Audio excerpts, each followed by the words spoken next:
ओम सभी को नमस्ते। मंत्रोच्चारण। ओम सहनाववतु सहनौ भुनक्तु सह वीर्यं करवावहै तेजस्विनावधीतमस्तु मा विद्विषावहै। ओम शांति शांति शांति। वेदांत दर्शन की कक्षा संख्या 94 है। दूसरे अध्याय के तीसरे पाद के 16 सूत्र हमने पूरे किए हैं। कल 14वां, 15वां और 16वां ये 3 सूत्र हमने किए हैं। विपर्ययेण तु क्रमो अतः उपपद्यते च, इस सूत्र का अर्थ बताना है। कौन बताएंगे?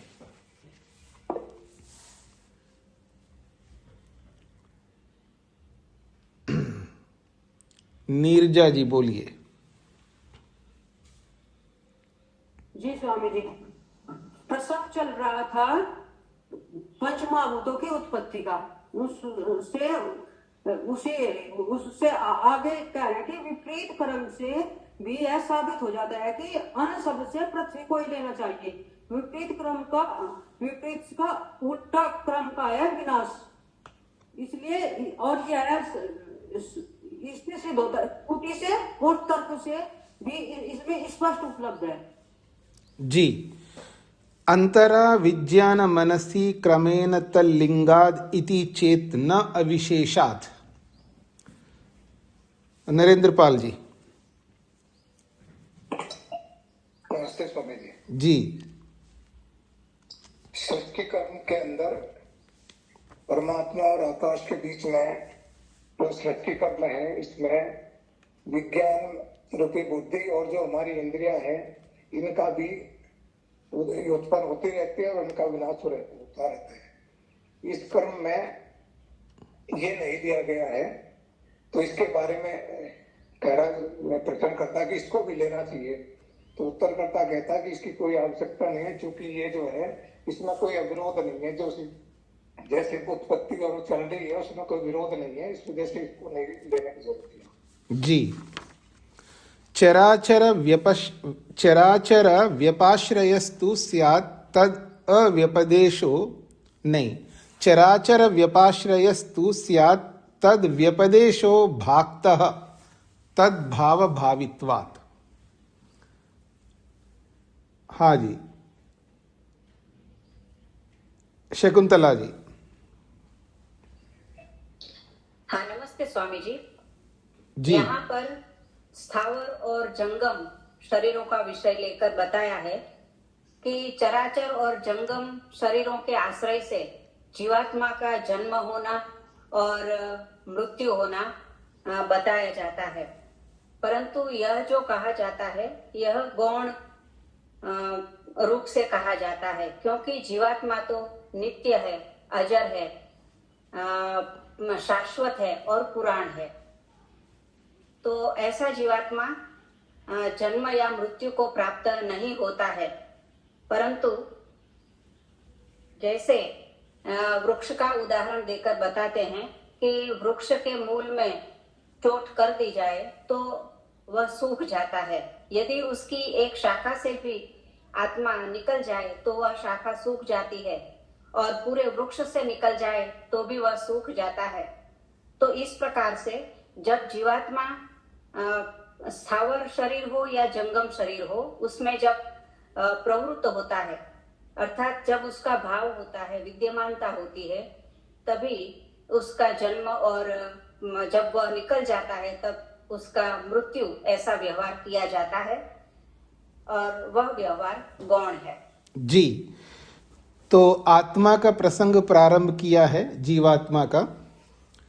तो जीवात्मा की मृत्यु या जन्म नहीं होता है। शरीर के होने से जन्म और शरीर के ना होने से मृत्यु, या यूं भी कह सकते हैं जब शरीर में आता है आत्मा तब जन्म, और शरीर से निकलता है तब मृत्यु कहा जाता है। अथच और भी इस संबंध में कहना चाहते हैं 17वें सूत्र में, न आत्मा अश्रुतेः नित्यत्वात् च ताभ्यः। न आत्मा, आत्मा अर्थात जीवात्मा नहीं उत्पद्यते, नहीं विनश्यति। जीवात्मना उत्पत्ति प्रलयो न भवतः। जीवात्मा नहीं उत्पद्यते, जीवात्मा उत्पन्न नहीं होता है, नहीं विनश्यति, न नष्ट होता है। जीवात्मना उत्पत्ति प्रलयो, जीवात्मा की उत्पत्ति और विनाश न भवता, नहीं होते। कुतः, क्यों नहीं होते हैं? अश्रुतेः तद विषयक श्रुति वचन अभावात्। तद विषयक, जीवात्मा विषयक श्रुति वचन, श्रुति प्रमाण न होने से। इसका कोई अनुमान नहीं कर सकते आप, न इसका कोई आप प्रत्यक्ष नहीं कर सकते। इसलिए प्रत्यक्ष से सिद्ध कर नहीं सकते आप, और अनुमान से भी सिद्ध नहीं कर सकते, क्योंकि बिना प्रत्यक्ष के अनुमान कहां से लाओगे? अनुमान प्रमाण प्रत्यक्ष प्रमाण के आश्रित चलता है। तो प्रत्यक्ष तो आपको हो नहीं सकता कि जीवात्मा का नाश नहीं होता है, जीवात्मा की उत्पत्ति नहीं होती है। कैसे बता पाओगे जब आपको प्रत्यक्ष ही नहीं है? अनुमान से आप सिद्ध नहीं कर सकते। एक ही प्रमाण बचता है, शब्द प्रमाण। इसलिए कहा जा रहा है आत्मा का विनाश हो या आत्मा का जन्म हो, ये होते नहीं है। कैसे पता लगे? तो कहते हैं अश्रुते तद विषयक श्रुति वचन अभावात्। जीवात्मा के संबंध में, जीवात्मा विषयक ऐसी कोई श्रुति, ऐसा कोई शब्द प्रमाण नहीं है जो ये कहता हो जीवात्मा उत्पन्न होता है और जीवात्मा नष्ट होता है। कोई श्रुति प्रमाण ही नहीं है।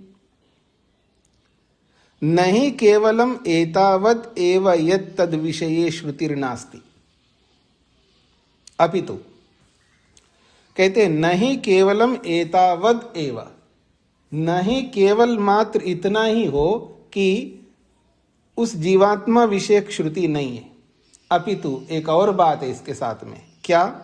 ताभ्य नित्यत्वात् च, ताभ्य श्रुतिभ्यः तस्य जीवात्मनो नित्यत्वं स्पष्टते।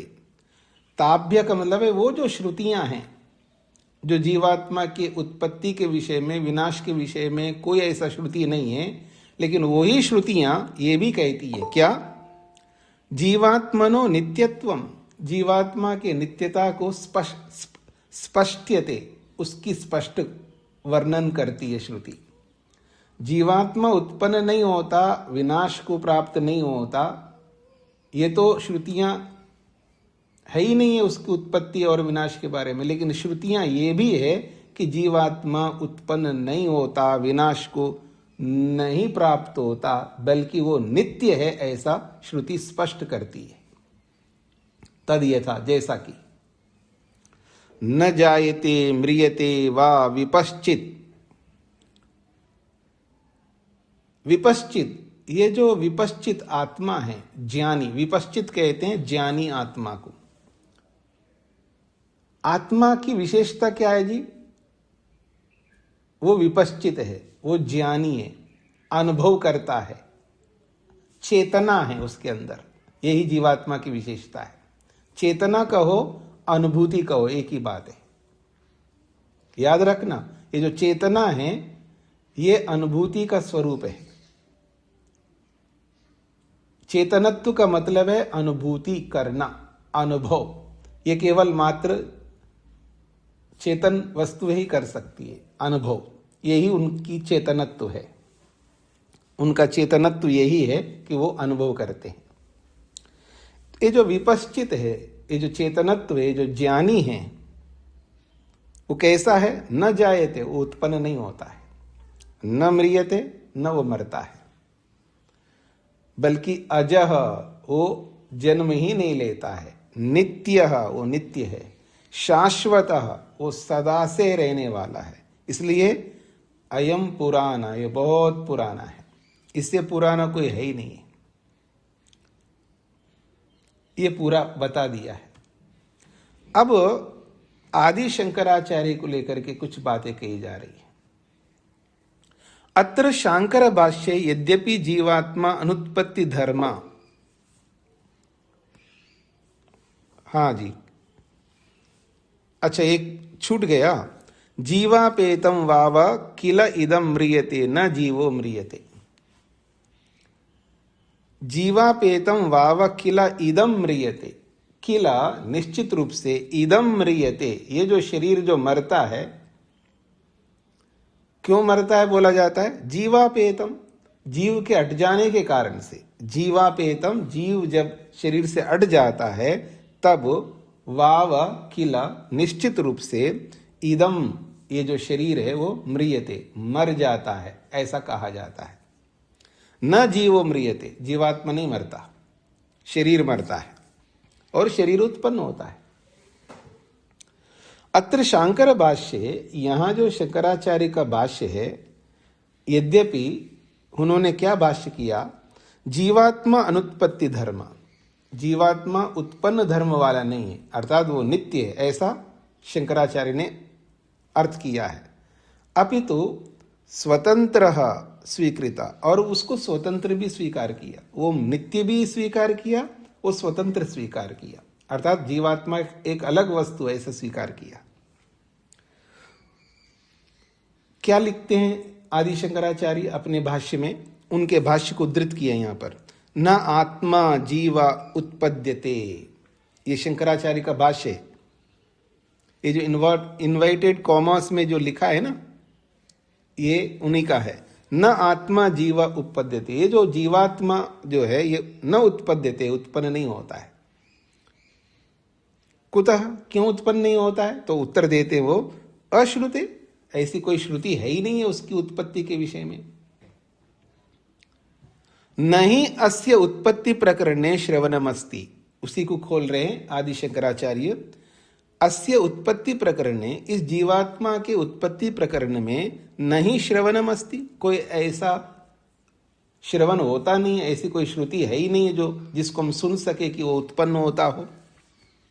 हाँ, नित्यत्वम ही अस्य श्रुतिभ्यो अवगम्यते, बल्कि अस्य इस जीवात्मा के नित्यत्व को लेकर के श्रुतियों से जाना जाता है, शब्द प्रमाणों से यह जाना जाता है कि वो नित्य है। ये बता करके वो कहते हैं, फिर वो श्रुतियां कौन सी है? ता का श्रुतया, वो कौन सी श्रुतियां हैं? न जीवो म्रियते, ये छांदोग्य की श्रुति दी है, न जीवो म्रियते, जीवात्मा मरता नहीं। जो मरता नहीं है इसका मतलब वो पैदा भी नहीं होता है। ये शंकराचार्य ने लिखा है ऐसा। अब इस पर भाष्यकार लिखते हैं, इत्थम जीवात्मानं नित्यम मन्यमानो अपि शंकर स्वामी पुनः तत्सत्तां ब्रह्मणो भिन्नाम न स्वीकरोति। इत्थम, इस प्रकार से, जीवात्मानं नित्यम मन्यमान अपि, जीवात्मा को नित्य मानते हुए भी शंकर स्वामी आदि शंकराचार्य फिर भी पुनः तत्सत्ताम, उस जीवात्मा की सत्ता को ब्रह्मणो भिन्नाम न स्वीकरोति, ब्रह्म से, परमात्मा से अलग सत्ता स्वीकार नहीं करते। यम जीवात्मानं सूत्रकारो नित्यम मनुते, जबकि जीवात्मा को सूत्रकार महर्षि वेद व्यास इस वेदांत दर्शन में नित्य मानते हैं। श्रुतिषु च यो अजो नित्यश्च गीयते, और श्रुतियों में, शब्द प्रमाणों में जिसको अजह, अजन्मा के रूप में, नित्य के रूप में गीयते, वो गान करते हैं श्रुतियां, वर्णन करती हैं श्रुतियां। स्वयमपि आचार्य शंकरः, स्वयमपि आचार्य शंकरः, और स्वयं आदि शंकर आचार्य जो है अनादिम अंगीचकारा, उसको अनादि के रूप में अंगीचकारा स्वीकार किया है। पुनः तस्यैव सत्तां ब्रह्म भिन्नाम अनंगीकुर्वन्, फिर तस्यैव सत्तां, उसी आत्मा की सत्ता को ब्रह्म भिन्नाम अनंगीकुर्वन, और ब्रह्म से भिन्न है ऐसा स्वीकार नहीं किया। तस्य सत्तामेव विलोपयन, उस जीवात्मा की सत्ता का ही विलोप कर दिया उन्होंने, लुप्त कर दिया, मानते हुए भी लुप्त कर दिया। आचार्य शंकरो न आत्मानम पुपोषा, इसलिए आचार्य शंकर ने जीवात्मा को अलग से उसको न पुपोषा, उसको पुष्ट नहीं किया है, अर्थात जीवात्मा स्वतंत्र सत्ता है ऐसा नहीं बोला है। न सूत्रकारम न भी भगवतीम श्रुतिम इति, न कि सूत्रकार को उन्होंने पुष्ट किया है और न भगवती श्रुति को पुष्ट किया है उन्होंने। बुधा सम्यक निभालयन्तु, बस आप सब बुद्धिमान लोग उनकी इन बातों को आप लोग अच्छी तरह समझ लो, कहना क्या चाहते हैं आदिशंकर। समझ में आ गए जी सभी को? ईदृशी विचार सरणी, कीदृग अर्थम प्रसूत इति, ईदृशी विचार सरणी, इस प्रकार के जो आदि शंकराचार्य के जो विचार शैली है, कीदृग अर्थम प्रसूत है, किस प्रकार के अर्थ को प्रस्तुत कर रहा है। इति जानियाद आचार्य शंकर एव, और वो किस प्रकार के अर्थ को प्रस्तुत कर रहे हैं वो ही जाने, बाकी हम तो नहीं जान पाएंगे वो कहना क्या चाहते हैं। प्रत्यक्षम तो खलु इदम एव लभ्यते यद जीव विषयकम शांकर मतम वेदांत दर्शन विरुद्धम। अब भाष्यकार अंत में लिखते हैं, प्रत्यक्ष रूप से इन सारी बातों को देखने से खलु निश्चित रूप से इदमेव लभ्यते, यही सिद्ध होता है कि यत की जीव विषयकम, जीवात्मा संबंधी शांकर मतम, शंकराचार्य का जो मत है वो वेदांत दर्शन विरुद्धम, वो वेदांत दर्शन के विरुद्ध है। हाँ जी, सभी को समझ में आ गए जी? सूत्रार्थ लिखना है। जीवात्मा का जन्म व मृत्यु नहीं होते हैं या होती हैं। जीवात्मा का जन्म व मृत्यु नहीं होती है। जीवात्मा का जन्म व मृत्यु नहीं होती है। जीवात्मा का जन्म व मृत्यु नहीं होती है क्योंकि उसके जन्म व मृत्यु विषयक श्रुति, उसके जन्म व मृत्यु विषयक श्रुति,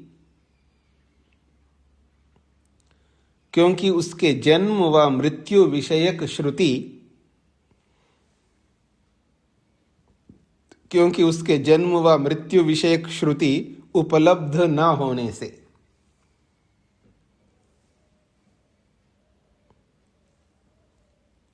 उपलब्ध न होने से और उन श्रुतियों से जीवात्मा का नित्य होने का पता भी लगता है, और उन श्रुतियों से जीवात्मा का नित्य होने का पता भी लगता है, और उन श्रुतियों से जीवात्मा का नित्य होने का पता भी लगता है। जीवात्मा का जन्म व मृत्यु नहीं होती है क्योंकि उसके जन्म व मृत्यु विषयक श्रुति उपलब्ध न होने से, और उन श्रुतियों से जीवात्मा का नित्य होने का पता भी लगता है। हाँ जी, शकुंतला जी। हाँ, नमस्ते स्वामी जी। स्वामी जी, यहाँ पुस्तक में यमाचार्य शंकर, हाँ जी, उसको ठीक कर लीजिए, आचार्य शंकरा लिख, यमाचार्य नहीं है, आचार्य शंकरा, वो मिसप्रिंट है। ठीक है स्वामी जी। हाँ जी, सोमनाथ जी को क्या कहना? स्वामी जी नमस्ते। ये जीवात्मा का जन्म और मृत्यु नहीं है, उसमें श्रुति का उपलब्ध नहीं है, उसमें आदि शंकराचार्य वो भी ऐसा कह रहे हैं, वो क्या विरोध क्या है? ऐसा जीवात्मा नित्य है, ठीक है, उन्होंने जीवात्मा को नित्य माना है। उत्पन्न नहीं होता माना है और स्वतंत्र भी माना है, जीवात्मा को स्वतंत्र सत्ता माना है, तो फिर परमात्मा से अलग मानना चाहिए ना। फिर परमात्मा और जीवात्मा को एक भी मान रहे, अच्छा, ये विरोध है।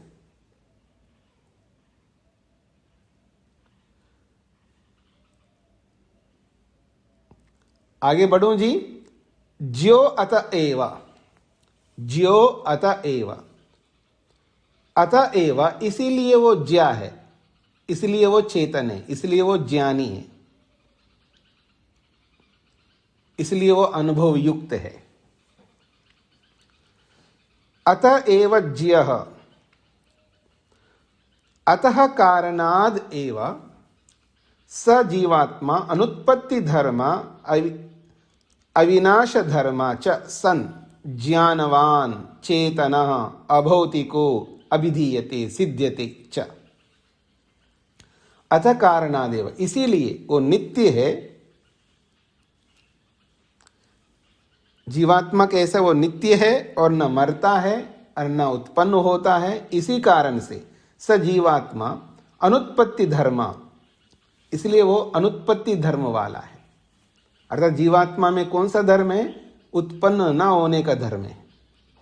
और अविनाश धर्म और अविनाश धर्म वाला है, अर्थात विनाश न होने वाला धर्म है उसके अंदर।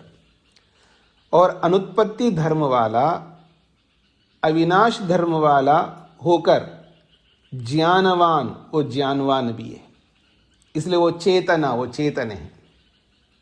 और चेतन है इसलिए अभौतिका, वो भौतिक नहीं है, अभौतिक है, ऐसा अभिधीयते, ऐसा जाना जाता है, अथवा यूं कहिए सिद्ध्यति, सिद्ध होता है।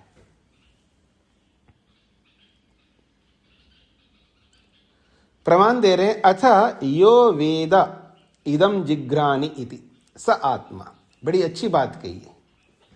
अथ एक बात समझना है, यो वेद, जो ये जानता है, यो वेद, यह वेद, वेद का मतलब जानना, यो वेद, जो ऐसा जानता है, क्या? इदम जिघ्राणि, मैं इसको सूंघ रहा हूं, मैं इसको सूंघने वाला हूं, ऐसा जो जानता है, स आत्मा, उसी को आत्मा कहते हैं। एष ही दृष्टा, और वो ही दृष्टा है, देखने वाला है। और एष ही श्रोता, और वो ही श्रोता है, वो सुनने वाला है। एष ही घ्राता, वो ही सूंघने वाला है। एष ही रसहिता, वही रस लेने वाला है। एष ही मनता, वो ही मनन करने वाला है। एष ही बोद्धा, वो अनुभव करने वाला है। एष ही कर्ता, वही कर्म करने वाला है। एष ही विज्ञानात्मा पुरुष, यही विज्ञान आत्मा है, पुरुष है, ज्ञानवान पुरुष है। ये प्रश्नोपनिषदकार ने कहा है। कथमा आत्मा इति यो अयम विज्ञानमय, ये कैसा आत्मा है? किसको आप आत्मा कह रहे हो? कैसा आत्मा है? अच्छा सुनो, यो अयम विज्ञानमय, जो विज्ञानमय है, जो ज्ञान स्वरूप है, जो चेतन स्वरूप है, उसी को आत्मा कहते हैं। प्राणेषु हृदि अंतः ज्योति पुरुषा, जो प्राणों में रहता है, हृदय, हृदय में रहता है। अंतः ज्योति पुरुषः, अंदर विद्यमान रहने वाला है, वो अंतः ज्योति कहलाता है। अर्थात इन सब के अंदर रहने वाला वो ज्योति, ज्ञान स्वरूप पुरुष कहलाता है वो। ये बृहदारण्यक का वचन है। योग दर्शने अपि, योग दर्शन में भी ऐसा ही कहा, दृष्टा दृशि मात्र शुद्धोपि प्रत्ययानुपश्य। बड़ा महत्वपूर्ण सूत्र है। अभी योग दर्शन प्रारंभ हो रहा है यहाँ पर विद्यार्थियों के लिए 2 फरवरी से।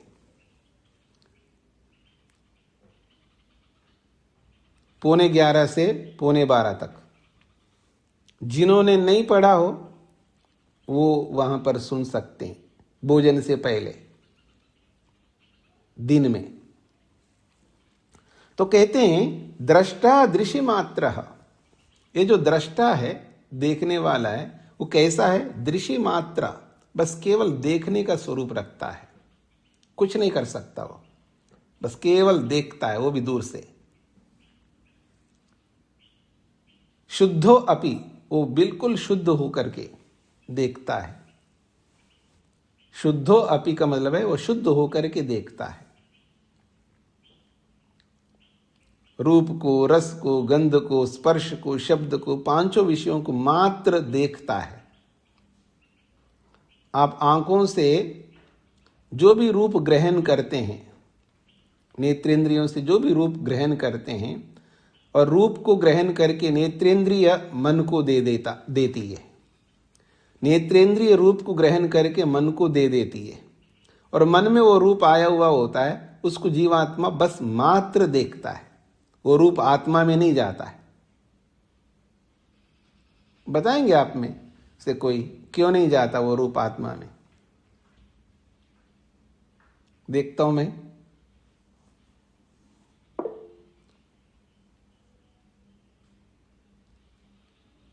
हाँ जी, नरेंद्र पाल जी बताइए। क्योंकि आत्मा अखंड है, उसके अंदर कुछ मिल नहीं सकता, उससे कुछ निकल नहीं सकता, उसमें कुछ जोड़ा नहीं जा सकता, उससे कुछ निकाला नहीं जा सकता। इसलिए जब कुछ ग्रहण करेंगे तो जोड़ा जाएगा। अनिल जी बताइए।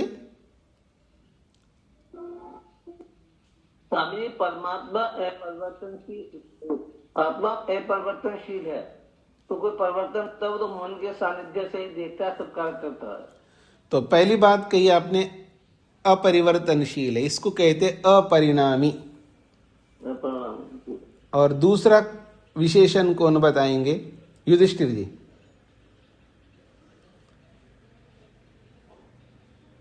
हाथ ऐसे नहीं खड़ा करना है फिर। नरेश जी बताइए। जी, अप्रतिसंक्रमा। हाँ, ये हेतु है, अप्रतिसंक्रमा। उसमें कुछ भी बाहर से कोई वस्तु आकर के घुल मिल नहीं सकती। जीवात्मा कैसा? अप्रतिसंक्रमा। अब फिर अप्रतिसंक्रम मतलब है संक्रमण नहीं होता, अर्थात कोई वस्तु उसके अंदर प्रवेश नहीं कर सकता, प्रवेश करके उसमें घुल मिल नहीं सकता।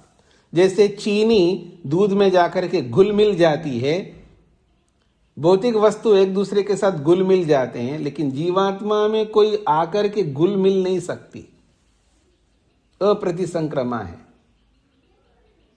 जो परिणामी होती है, जो बदलने वाली होती है, जो चेंजेबल है, उसमें कोई वस्तु घुल मिल सकती है। इसलिए पर जीवात्मा अपरिणामी भी है, अप्रतिसंक्रमा है। इसलिए यहां पर बोला जा रहा है शुद्ध अपि, वह शुद्ध है। फिर अशुद्ध कौन है? भौतिक वस्तु है, क्योंकि उसमें घुल मिलना होता है, इसलिए वो अशुद्ध होते हैं। अब ये शुद्धि अशुद्धि को भी समझ लीजिएगा आप लोग। ये समझ में आएगा ना आपको, अशुद्धि से कोई द्वेष पैदा नहीं होगा। अशुद्धि से द्वेष इसलिए पैदा होता है जब वस्तु के स्वरूप को जब नहीं जानता है ना व्यक्ति, तब उसको परेशानी होती है। देखिएगा, मैं आपको एक लिफाफा दिखा रहा हूं। एक लिफाफा है और एक कार्ड है, ये अलग कार्ड है, दोनों सफेद दिख रहे हैं ना आपको। अब ये जो है, ये अपने आप में जैसी है वैसी है, ये वस्तु, ये जो लिफाफा है जैसा है वैसा है। अब मैं इस कार्ड को इसके साथ जोड़ दूं, इसके साथ जोड़ते ही इसके स्वरूप में ये नहीं है, ये इसके स्वरूप में ये आकर के जुड़ गया। बाहर से कोई वस्तु आकर के जुड़ जाए, अब ये शुद्ध नहीं है, ये अब शुद्ध नहीं है, क्योंकि इसके साथ कोई दूसरी वस्तु आकर के जुड़ गई। शुद्ध तो तब माना जाएगा ये अपने रूप में विराजमान रहे, तो दूसरी वस्तु आकर के जुड़ गए, इसलिए इसको अशुद्ध कहते हैं। बस ये शुद्धि अशुद्धि का मतलब इतना ही है। क्यों परेशान होते हो इस गंदगी से, इस मल से? क्यों परेशान होते हो?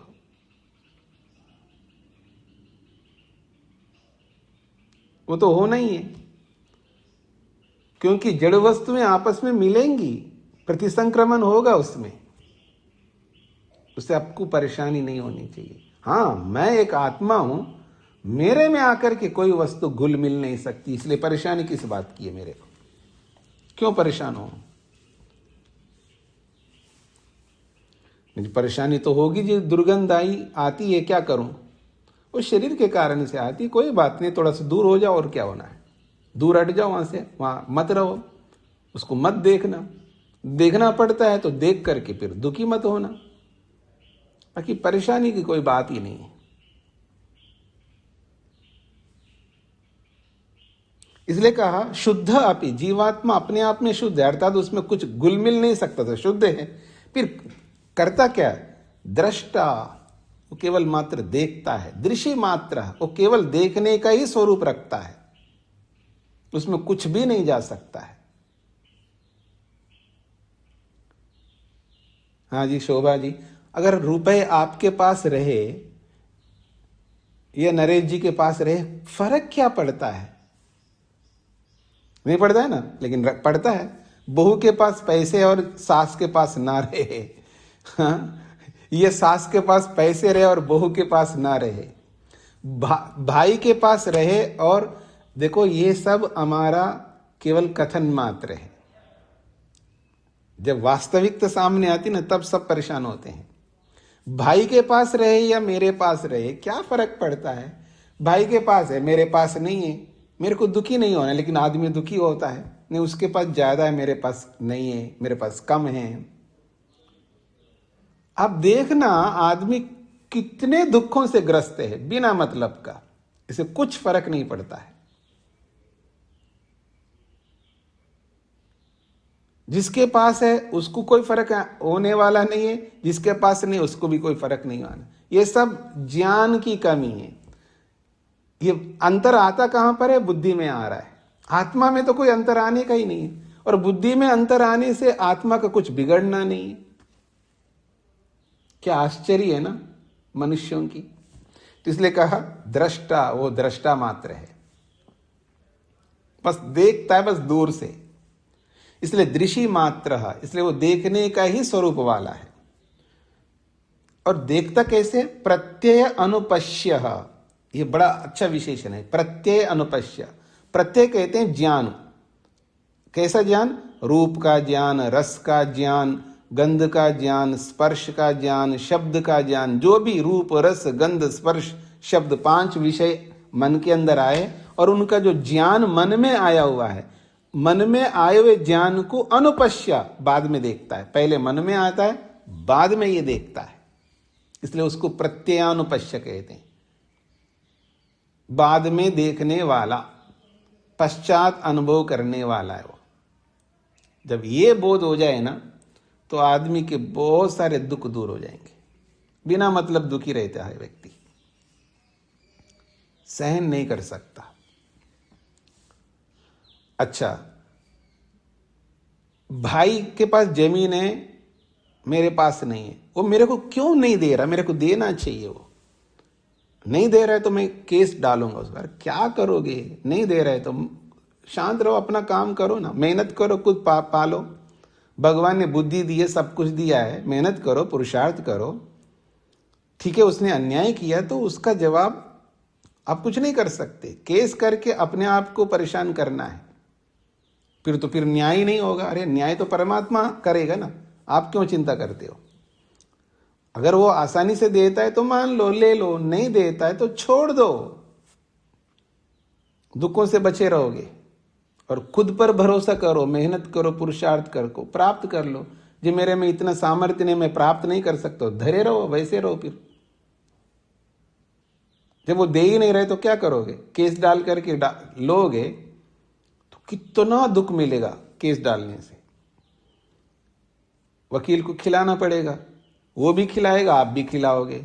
वो वकील लोग ऐसे होते हैं, उनसे भी लेते हैं, आपसे भी लेते हैं, और आपका चलाते रहेंगे केस लंबा।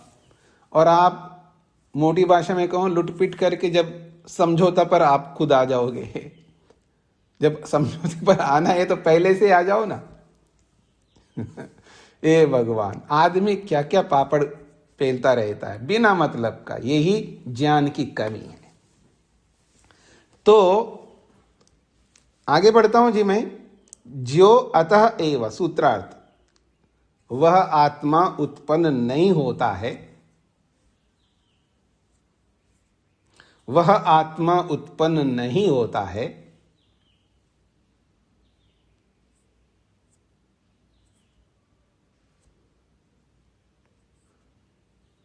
वह आत्मा उत्पन्न नहीं होता है, इसलिए भी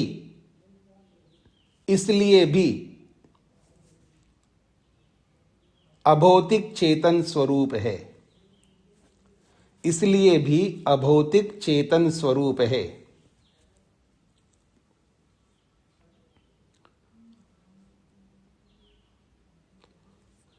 वह आत्मा उत्पन्न नहीं होता है, इसलिए भी अभौतिक चेतन स्वरूप है। रामचरण जी को क्या कहना है? नमस्ते दाऊ जी, माफी चाहता हूँ, पहले का हाथ खड़ा रह गया था। अच्छा। अगला देखते हैं जी। जीवात्मा अनुत्पत्ति विनाश धर्म ज्यः चेतनश्च इति तु चिंतितम। अब कहते हैं जीवात्मा अनुत्पत्ति धर्म वाला है और अविनाशी धर्म वाला है, और ज्यः चेतन, वो ज्या स्वरूप है, चेतन स्वरूप है। इति तो चिंतितम, इसका तो विचार हमने कर लिया है। अथ इदानीं स किम परिमाणो विभुर्वा अणुर्वा इति चिंत्यते। अच्छा, अब इदानीं,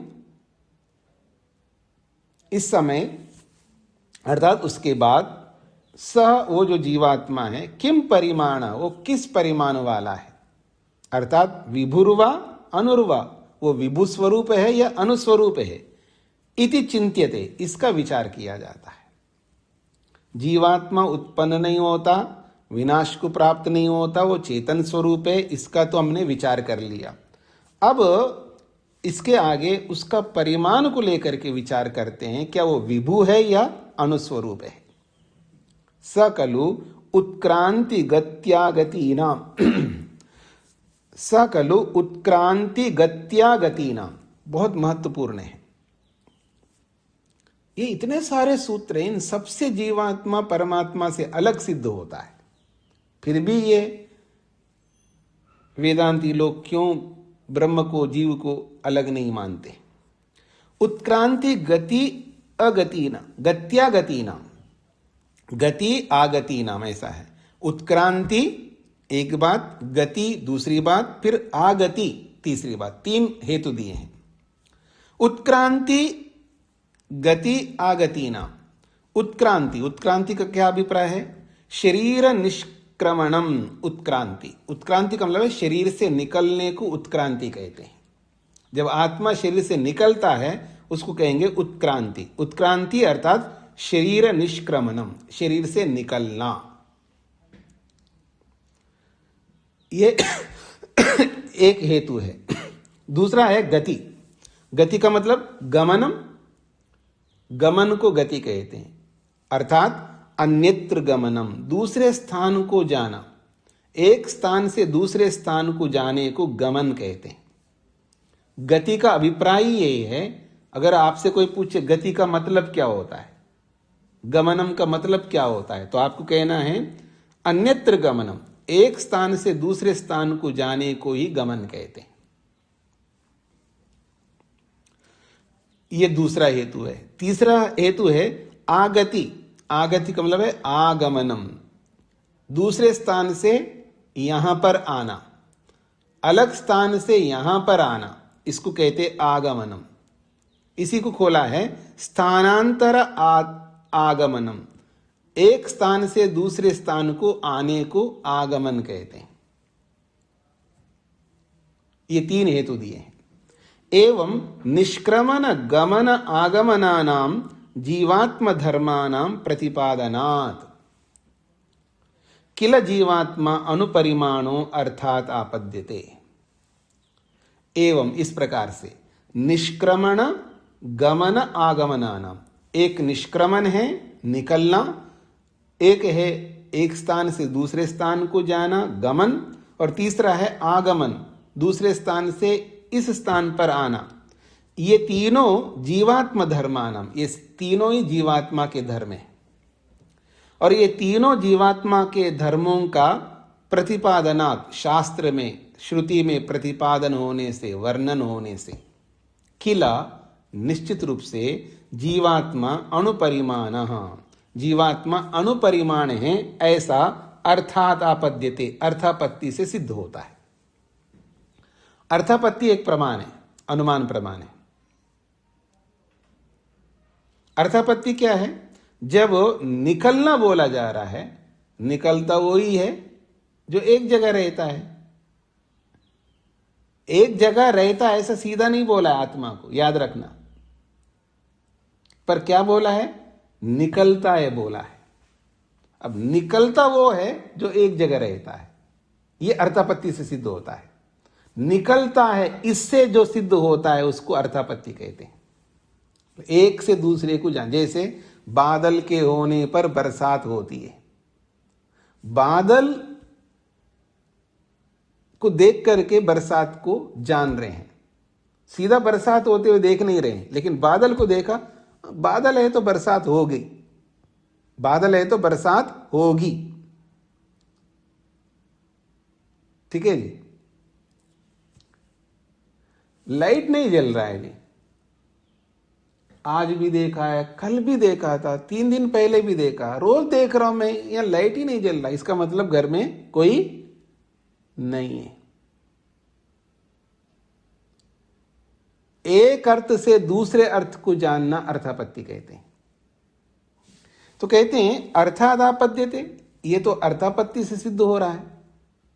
नहीं एते धर्मा विभव संभवंती, ये 3 धर्म जो बताए गए, निष्क्रमण, निष्क्रमणम, गमनम और आगमनम, ये तीनों धर्म विभु में संभव नहीं हो सकते, क्योंकि विभु जो वस्तु है वो निष्क्रमण नहीं कर सकता, वो निकल नहीं सकता, वो आगमन नहीं कर सकता, वो गमन भी नहीं कर सकता। अत्र श्रुतया, अब यहां पर श्रुतियां दी जा रही हैं। स यदा अस्मा शरीरात् उत्क्रामति सह एव एतै सर्वै उत्क्रामति। ये कोशितकी ब्राह्मण है। स, वो जो जीवात्मा, यदा अस्मात् शरीरात् उत्क्रामति, वह जीवात्मा जब इस शरीर से उत्क्रामति, निकलता है, सह एव एतै, सह एव एतै सर्वै उत्क्रामति, इसी आत्मा के साथ साथ सर्वै, सारे के सारे जो सूक्ष्म शरीर के घटक है वो सब के सब उत्क्रामति, वो भी निकल जाता है।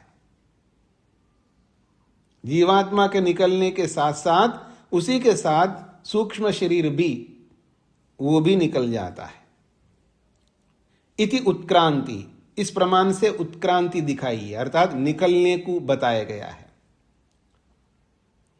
एक और प्रमाण दे रहे हैं, ये वै केचा अस्मात् लोकात् प्रयंति चंद्रमसम एवते सर्वे गच्छन्ति। बड़ी अच्छी बात कही जा रही है।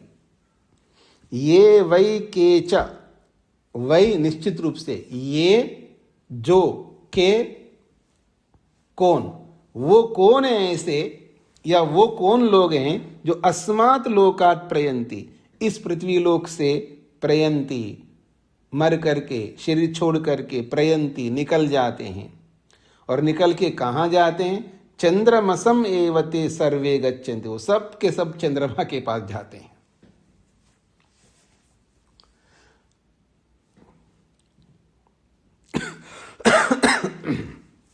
और जो चंद्रमा के पास जाते हैं ना, वो 2 प्रकार के लोग जाते हैं जी, क्योंकि वहां से लौटना होता है, वहां से आगे गति नहीं है उनकी।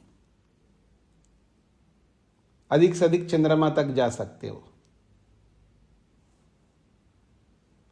मनुष्य से भिन्न योनियों में जाने के लिए, अथवा वापस मनुष्य शरीर में आने के लिए।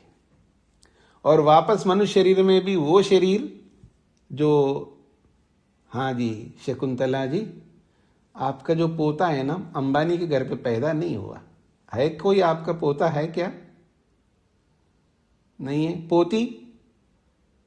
बेटी, हाँ बेटी है, देखो तो आपकी बेटी वहां क्यों पैदा नहीं हुई है? उसका ऐसे कर्म नहीं है, क्या करें?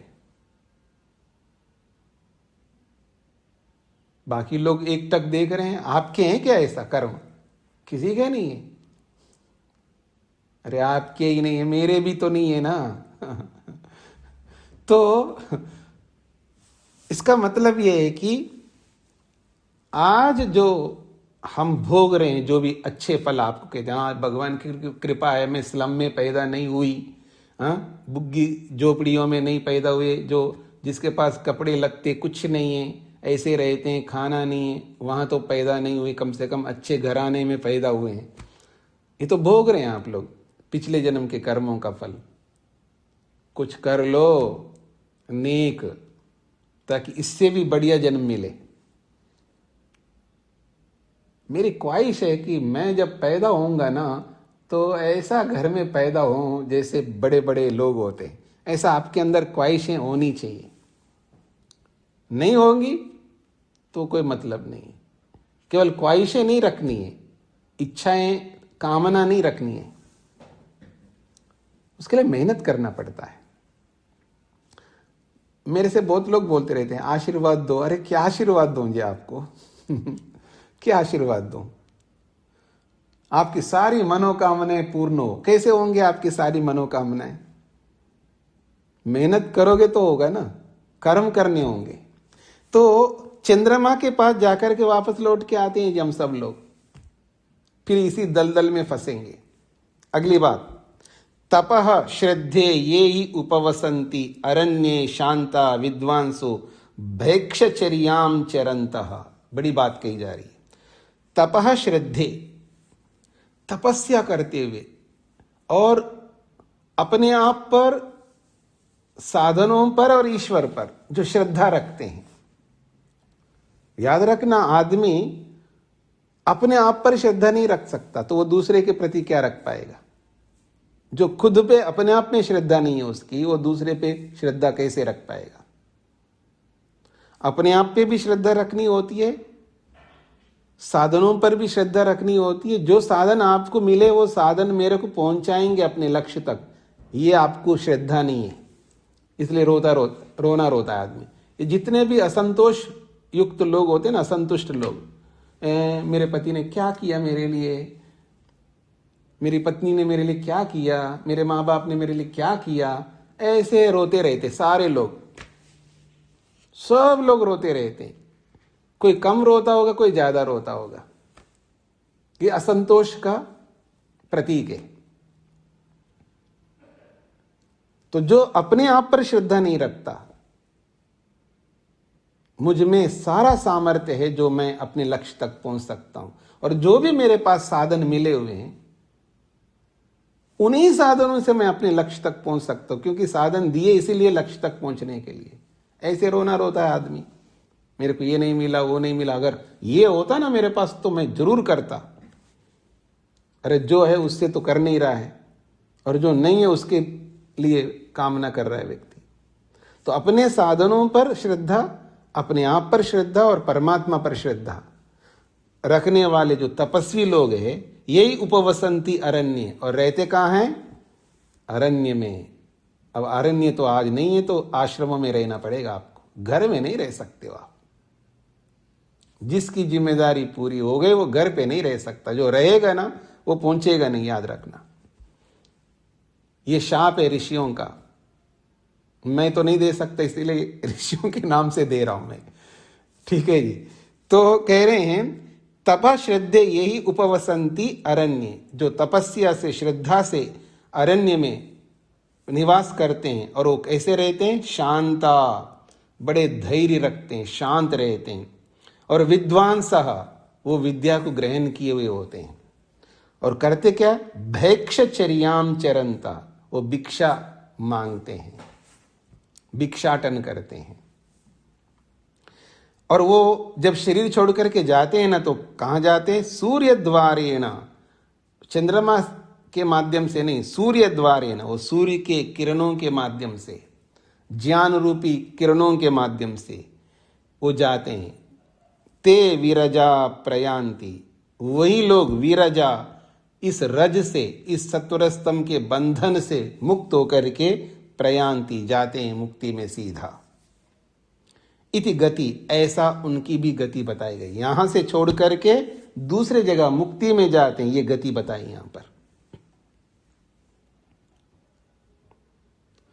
एक बात कही है निष्क्रमण की बात, इस शरीर को छोड़ करके जाना, वो अलग है। और गति जो बताई है यहां से दूसरी जगह पर जाने की गति, इस मर्त्य लोक से मोक्ष लोक को जाने की गति बताई यहां पर। तीसरी बात, तस्मात् लोकात् पुनः एत्य अस्मै लोकाय कर्मणे इति आगति, ये आगति बताई जा रही है। तस्मात्, इसीलिए, तस्मात् लोकात्, उस लोक से, पुनः एत्य, फिर वापस आकर के। और कैसे आता? कर्मणे, कर्म करने के लिए आता है। अस्मै लोकाय, वापस इस लोक को पाने के लिए, फिर कर्म करने के लिए वापस लौट करके आता है व्यक्ति, जैसे उसके कर्म होते हैं उस कर्मों के कारण से। तस्मात् लोकात्, उस लोक से, या तो आप मोक्ष लोक से भी लौटने की बात कहो, अथवा सुवर गधा आदि लोकों से लौट के आने की बात कहो, या निम्न स्तर के मनुष्य लोक से लौट करके आने की बात कहो, कैसे भी कह सकते हो। तस्मात् लोकात् मतलब उस लोक से, चंद्रलोक से कहो या सूर्यलोक से कहो, या मनुष्य से इतर योनियों रूपी लोकों से कहो, उन सब से पुनः एत्य, वापस लौट करके, कर्मणे, कर्म करने के लिए, अस्मै लोकाय, वापस इस श्रेष्ठ लोक को पाने के लिए फिर आता है वापस। ये आगति बताई यहां पर। सूत्रार्थ,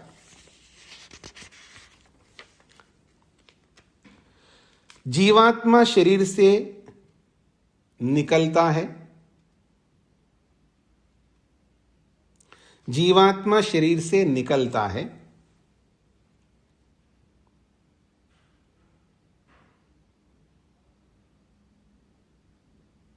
जीवात्मा शरीर से निकलता है,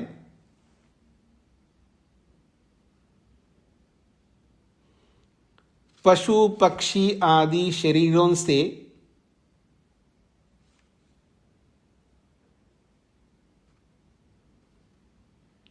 मनुष्य शरीर में गमन करता है।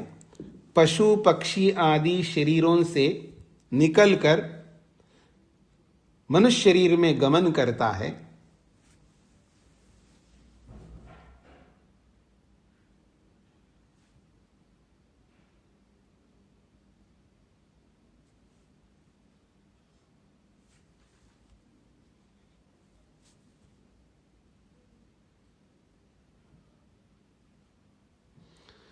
पशु पक्षी आदि शरीर से निकलकर मनुष्य शरीर में गमन करता है और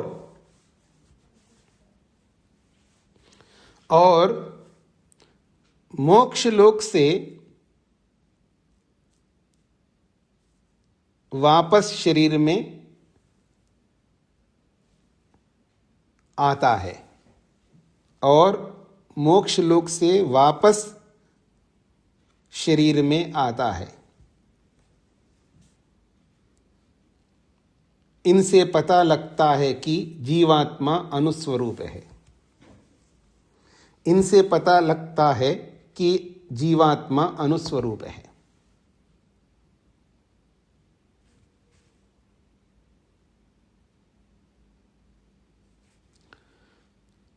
दोबारा बोलता हूं, जीवात्मा शरीर से निकलता है, पशु पक्षी आदि शरीर से निकलकर मनुष्य शरीर में गमन करता है, और मोक्ष लोक से वापस लौटकर आता है। इससे पता लगता है कि जीवात्मा अनुस्वरूप है।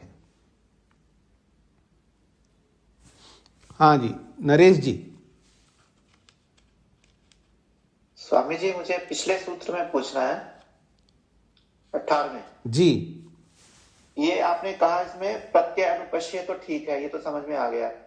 लेकिन हम ये भी कहते हैं ना कि आत्मा का स्वाभाविक ज्ञान भी होता है, तो उसे कैसे समझें? नहीं, स्वाभाविक ज्ञान तो होता ही है। स्वाभाविक ज्ञान को कैसे समझना? स्वाभाविक मैं हूं ये जानता है, लेकिन वो भी मन के माध्यम से जानता है शरीर में रहते समय। लेकिन जब मुक्तात्मा मुक्ति में रहता है तब वो अपने ज्ञान को बिना साधन के अपने आप जानता है, फिर वहां प्रत्ययानुपश्य नहीं होता है। अर्थात जब शरीर में है तो प्रत्यानुपश्य तो होगा ही। जी जी जी, चाहे वो स्वाभाविक ज्ञान भी हो। जी जी, ठीक है सर। हाँ जी, शोभा जी। नमस्ते स्वामी जी। अणु रूप है, विभु रूप नहीं है। विभु रूप का मतलब क्या है? व्यापक। अच्छा, गुप्ता जी। परमेश्वर को विभु कहा जाता है। हाँ, परमात्मा व्यापक है इसलिए उसको विभु कहते हैं। स्वामी जी नमस्ते। जी। स्वामी जी, ये चंद्रमा का जो है ना वर्णन बार बार आता है, आत्मा निकलने के बाद चंद्रमा आता है, या ये अलंकारिक रूप है या ये उपग्रह है, उसका नाम ले रहे हैं ये लोग? अलंकारिक रूप है। अलंकारिक है तो अलंकारिक, उसमें क्या प्रकाश लेंगे जी हम? हाँ, कुछ भी ले लीजिए, प्रकाश ले लीजिए। चंद्रमा में जाके लौट के आने का मतलब है स्वर्ग में जाकर के वापस लौट के आता है। चंद्रमा स्वर्ग का द्योतक है और सूर्य मुक्ति मोक्ष का द्योतक है। ठीक है, धन्यवाद स्वामी। हाँ जी। सुभाषिनी जी को क्या कहना है?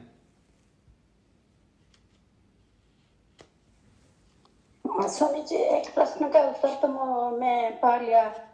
हमारा भैया जी पूछे थे चंद्रमा के बारे में जी। और एक प्रश्न भी है, ये जो मुंडक उपनिषद में कहा है सूर्य द्वारेण ते विरजा प्रयान्ति। जी। ये विरजा का अर्थ क्या है? वीरजा का मतलब रज रहित, अर्थात सत्वर स्तंभ के बंधन से रहित होकर के प्रयान्ति, फिर मुक्ति में चले जाते हैं।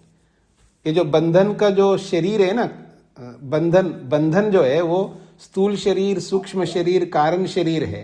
तो इन तीनों बंधनों से मुक्त होकर के प्रयान्ति, वो मुक्ति में जाते हैं, इसका ये तात्पर्य है। ठीक है स्वामी। अरुण जी।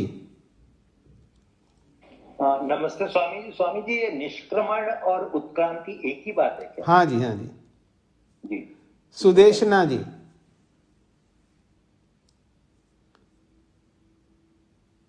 स्वामी जी नमस्ते, हो गई ये वाली भी पूछने वाली थी। हाँ ठीक है। निर्मला जी। माइक खोलो। नमस्ते स्वामी जी। जी। ये इसमें 18वें सूत्र में जो है, ये इसमें प्रश्नों का है, उसमें मनता और बोधा करता क्या होता है? मनता और बोधा करता, बाकी तो समझ में आ गया। ब्रह्म श्रोता, ग्राता, रसयिता। मनता और बोधा करता क्या होता है? मनता का मतलब मनन करने वाला, बोधा का मतलब है अनुभव करने वाला कहो या निर्णय करने वाला कहो। धन्यवाद जी, धन्यवाद। हाँ जी, हेमा जी। जी स्वामी जी नमस्ते। स्वामी जी मैं पूछना चाह रही थी, जैसे स्वर्ग आया अभी, अगर क्या स्वर्ग कोई जगह है? नहीं, स्वर्ग वो जगह है जहां सुख ज्यादा होता है। जिस जन्म में सुख ज्यादा होता है उसको स्वर्ग कहते हैं, और जिस जन्म में दुख ज्यादा होता है उसको नरक कहते हैं। अच्छा, इसका अर्थ जन्म से है? हाँ, जन्म से ही है। स्वर्ग जन्म से ही होता है। स्वर्ग का मतलब जन्म, ऐसा जन्म जिसमें सुख ज्यादा होता है, ऐसा जन्म जिसमें दुख ज्यादा होता है। जी धन्यवाद। स्वर्ग और नरक जो है जन्म को ही कहते हैं। अनुपमा जी। नमस्ते स्वामी जी। स्वामी जी, जीवात्मा अनुपरिमाण वाला जो अर्थापत्ति से सिद्ध होता है, ये पंक्ति मुझे नहीं समझ आई। अर्थापत्ति का मतलब है एक को जान लेने से दूसरा जब जाना जाता है, बिना जाने ही दूसरे को हम जान लेते हैं एक को जानने के बाद, तो उसको कहते हैं अर्थापत्ति। अर्थ का मतलब वस्तु, एक वस्तु को जानने से एक आपत्ति मतलब दूसरा अर्थ भी जाना जाता है, उसको अर्थापत्ति कहते हैं। जैसे बादल के होने पर बरसात होती है, इसको अर्थापत्ति कहते हैं। तो गमन करता ना, कोई गमन करता है तो वो गमन कौन कर सकता? सर्वव्यापक वस्तु तो गमन नहीं कर सकती। निष्क्रमण निकलता वो वस्तु है जो एक देशी होती है, सर्वव्यापक वस्तु निकल नहीं सकती। कहाँ निकले? निकलने के लिए जगह नहीं है, गमन के लिए जगह नहीं है, आने के लिए जगह नहीं है। तो सर्वव्यापक वस्तु न निष्क्रमण कर सकती है, न गमन कर सकती है, न आ सकती है। तो वो सर्वव्यापक का विरुद्ध वस्तु कौन है? अणुपरिमाण वाला है, एक देशी है। इसलिए अर्थापत्ति से जीवात्मा अणु सिद्ध होता है। समझ में आ गया? हाँ जी स्वामी जी। हाँ जी, तो इसको यहीं पर विराम देता हूं। ओम शांति शांति शांति।